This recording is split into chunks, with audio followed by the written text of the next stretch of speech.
He had my collar in one hand, his fist in the other. The living room felt smaller with every punch. My ribs cracked under his weight. I could hear it. When it was over, I was on the floor, my vision swimming. My brother-in-law stood there, breathing heavy, his knuckles red. My sister just leaned against the doorway, arms crossed. "You should have signed the mortgage," she said, like that was the only sentence worth speaking. I staggered up, the taste of iron in my mouth. Every step to the front door felt like walking uphill with bricks strapped to my chest. I made it to my parents' house. My shirt stuck to me where blood had soaked through. "Help me," I managed, leaning against the door frame. My dad's eyes darted to the bruises, then to my mom. Silence passed between them. Then my knees buckled. I don't remember hitting the floor. When I woke, I was on the couch with a blanket over me. The room was quiet, too quiet. My phone buzzed on the coffee table, an unknown number, one message. "You won't believe what's coming next." My pulse spiked. Have you ever been hurt so badly that you start wondering if the real damage hasn't even started yet? The ringing wouldn't stop. I pressed my palm to my side, feeling the swell where the ribs had cracked. The pain was sharp, but not as sharp as the silence in the room.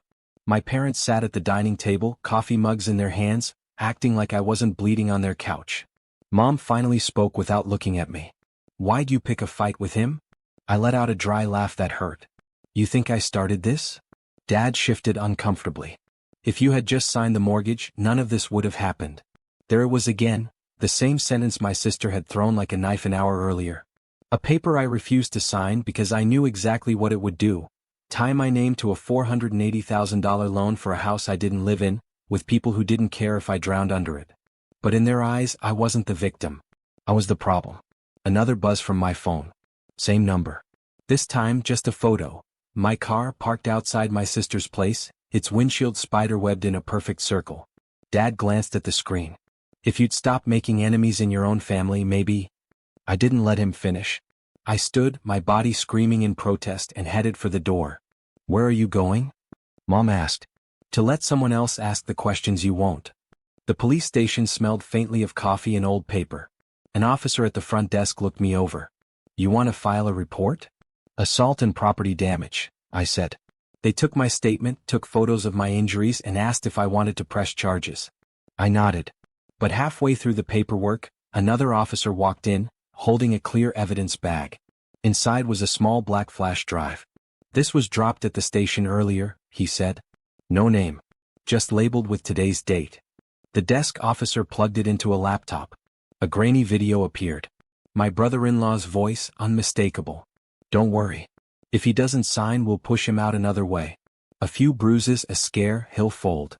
The officer froze the frame, looked at me. "You're sure you want to proceed? Because this isn't just assault anymore.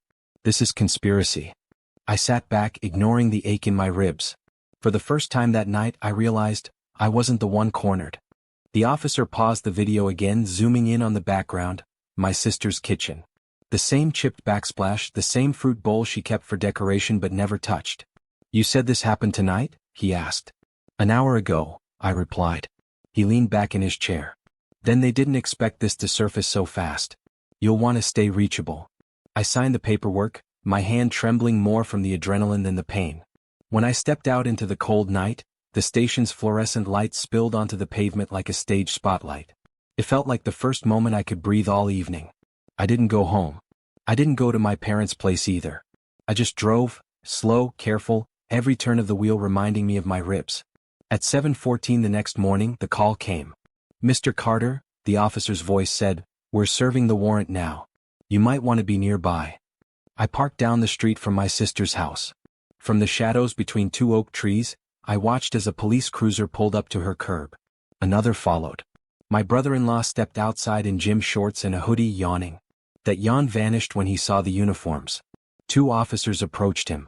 Another went to the door, and a moment later, my sister appeared in her robe, hair wild. I could hear her voice even from here. "This is ridiculous. You can't just." One officer read him his rights. The other handed her a folded sheet of paper, the warrant. She froze. Her eyes darted around, scanning the street. I stepped just far enough out of the shadows for her to see me. Her expression shifted, from outrage to something else. Not guilt. Not fear. Recognition. She knew I wasn't here to yell or argue. I was here to watch. They didn't cuff her. But they did walk her back inside with a clipboard, asking questions she couldn't dodge. My brother-in-law, though, was escorted straight to the cruiser. The door shut. The engine started. He didn't look back. My phone buzzed again. Same unknown number. This time just 2 words, "Not over." I smiled even though it hurt, because for once I believed them. By noon, the town had already turned the story into its own version of gospel. Small towns work fast. You don't need the truth to start a fire, just a spark. I was sitting at a corner booth in Murphy's Diner, nursing a black coffee, when 2 men at the counter started talking loud enough for me to hear. "You hear about Dan?" "Which one?" "The one married to Carter's sister. Cops took him in this morning." The other man let out a low whistle. "Guess the Carters ain't as tight as they thought." I stirred my coffee slowly, letting their words hang in the air. They didn't even notice me. That's the thing about gossip. People assume the subject isn't listening. My phone rang again. This time it was Mom. "What did you do?" No greeting, no pause. "I filed a report." Her voice cracked. "Do you have any idea what you've started?" "Your father co-signed a small business loan with him. If his name gets dragged through the mud." I cut in. "Mom, there's video of him planning an assault." "That's not mud. That's concrete." She went quiet. I could hear Dad in the background, his voice low but sharp, asking if she'd told me about the papers. I didn't wait for her to answer. "What papers?" She sighed, a long, tired exhale. "Your sister put your name on the mortgage anyway. Forged the signature. The bank thinks you're already on it." The diner's noise faded to a hum. I stared at the coffee like it might tell me what to do. "You realize that's fraud, right?" "Don't make this worse," she said. "We can fix it quietly." Quietly.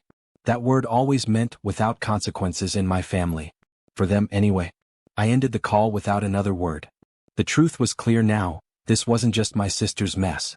My parents had been in on it from the start, hoping I'd cave to keep the family's image clean. The problem for them was, the police already had the video. And soon they'd have the paperwork too. Across the diner, the 2 men kept talking, oblivious to the storm building a few blocks away.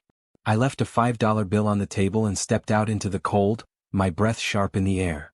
For the first time since the attack, I wasn't just surviving the day. I was planning the next one. 2 days later, the call came from Detective Miller. "We got the paperwork from the bank," he said. "You were right, that signature isn't yours. It's a bad copy." I leaned back in my chair, the hum of my space heater filling the silence in my small apartment. "So what happens now?"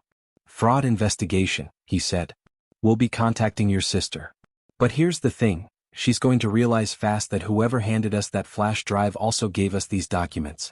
She'll assume it's you." "She'd be right." Miller chuckled. "Good. Then she'll talk. People like her always do when they think they can bargain." That afternoon, I drove by my old street. A cruiser was already parked outside my sister's house. Through the blinds, I caught a glimpse. My sister sitting stiff at her dining table, 2 detectives across from her, papers spread out like a hand of bad cards. Her phone lit up on the table. She glanced at it, then at the detectives. She didn't answer. I pulled over a few houses down and waited. 10 minutes later, one of the detectives came out, stepped onto the porch and made a quick call. The other followed, holding a folder so thick it barely stayed shut. The front door opened again. My sister stepped out, coat half on, eyes scanning the street like she was expecting someone to be watching. She didn't see me. But I saw her, the way she pulled that coat tight like fabric could hold together a life coming apart.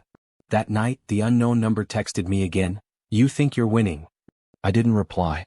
Instead, I opened my laptop and logged into an account I hadn't touched in months, one I'd created when the first mortgage talk started. Inside was a folder labeled Backstop. Every email, every message, every draft document my sister had sent me about how to make this easier for everyone. Screenshots of group chats where my parents reassured her I'd sign eventually, once he stops being difficult. And now I had the police evidence to match. I forwarded the entire folder to Miller. Then I sent a second copy to a local news contact. No names, no accusations, just the documents and a note. Public interest.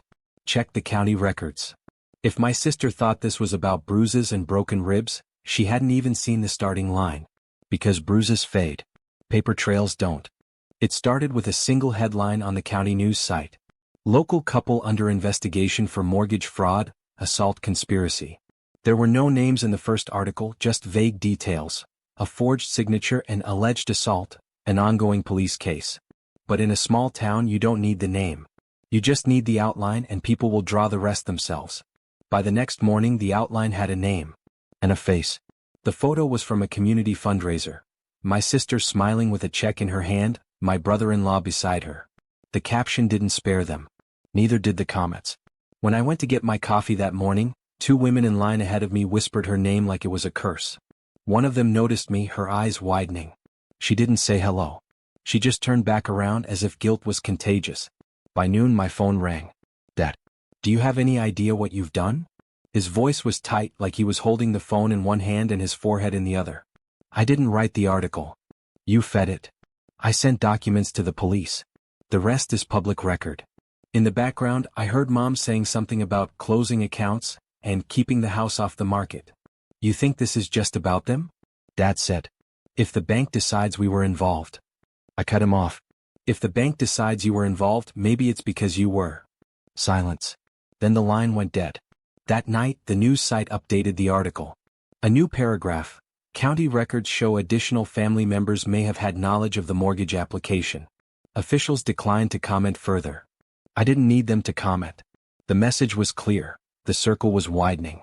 Around 9 p.m. the unknown number texted again. Call this off. We'll fix it quietly. Quietly. There it was again, the family solution. I didn't reply. Instead, I forwarded the text to Detective Miller. He responded in less than a minute. Keep these coming.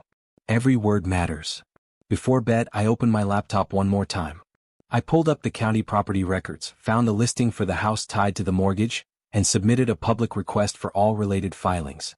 If they thought they could settle this behind closed doors, they were about to find out how loud paper can be.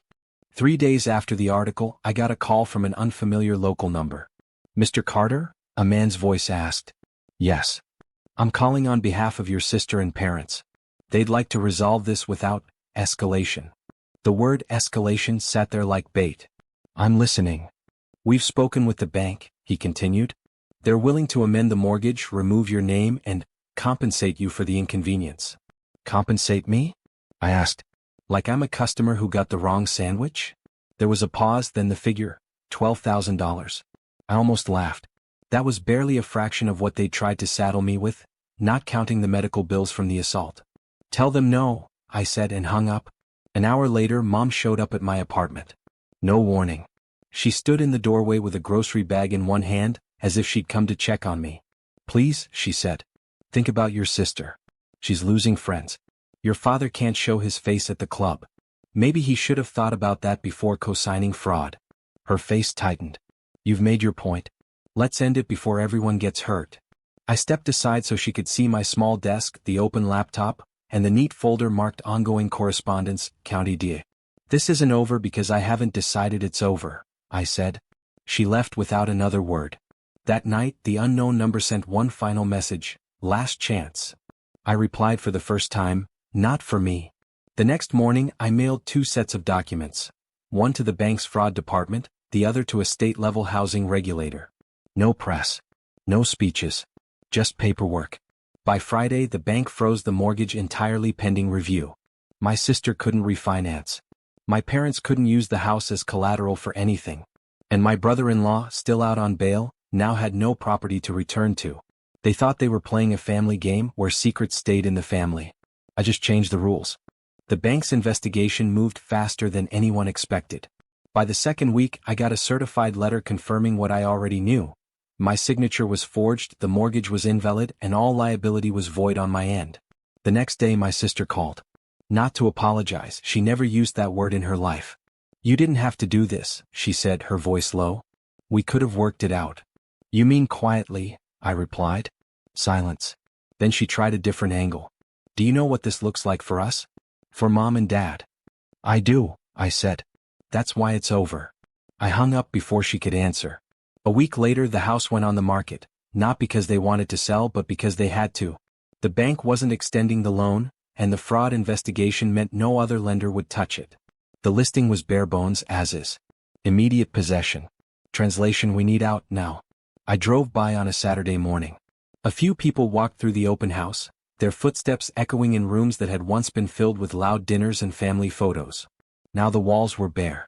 The fruit bowl from the video was gone. I didn't go inside. I didn't need to. The house was no longer mine to worry about, legally or otherwise. That evening Detective Miller called. "They've closed the assault case with enough evidence to prosecute," he said. "The DA's office will decide if they want to add the fraud charges." "Do I need to testify?" "Not unless you want to." I didn't. I'd given them everything they needed. My part was done. The last unknown number text came that night. "You ruined the family." I stared at it for a long time before typing back, "I just stopped you from ruining me." Then I blocked the number. Months passed. I moved to a small rental outside town, got a new job with better pay, and stopped driving past the old street. The scars on my ribs faded, though I still felt the ache sometimes when I lifted something heavy. One afternoon while I was unpacking boxes in my new place, the mail came. Mixed in with the bills was a thin envelope from the bank. Inside was a single-page statement confirming my name had been cleared from all accounts. Official, final, permanent. I set it on the table, poured myself a glass of water, and sat down in the quiet. No victory speeches. No gloating. Just the knowledge that I'd walked away without owing them a cent, in money or in loyalty. They still had the mess.